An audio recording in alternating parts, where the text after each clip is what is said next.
I need your help then too now, Jason. Okay, I need you to help me make me a better broadcaster. Okay, because I will not say the words tush push. Won't do it. Can't do it.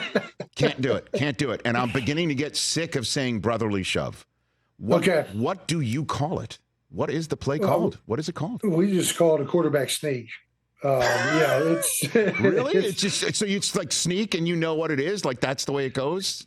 Yeah, I mean, we have a code word for it, but I'm not. I mean, like all of our runs, they have a specific word attached to them. But it's a quarterback sneak with pushers, and there's not like I guess a term that differentiates it from the push standpoint, other than having like a H push attached to it in the call or something like that. So, and I don't mean to maybe get superstitious or any of your superstitions out there, but I am curious to ask you why does this work so well?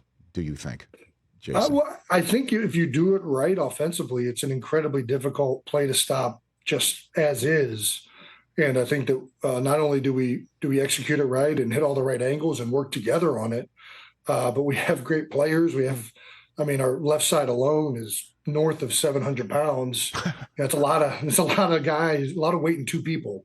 So I think when you combine all the different factors and the fact that we all run it really well, we're in sync.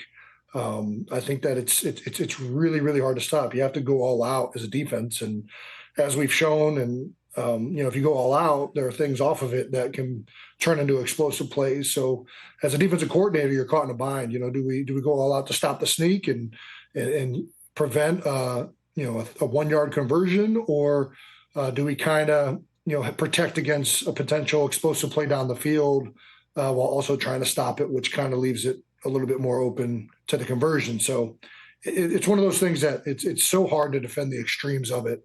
And the circumstances of the down and distance really dictate that. And it's really tough, I imagine, to rep if you haven't done it, right? I mean, other teams might not spend time during the week practicing that. How often do you guys practice that play? We talk about it.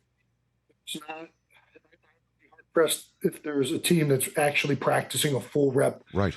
Speed of this play, because it's just not something that you would do in the middle of a week. And I think that that's one of the other advantages that we have, quite frankly, is at this point over the last, for those of us that have been here with Stout since the Doug Peterson days, but especially since Nick has been here and the prevalency of getting called has gone way up. We've had so many more live reps running this play than most teams who are trying to defend it have had at this point. And that is also an advantage. No, you're not lying. And one last question for you on this.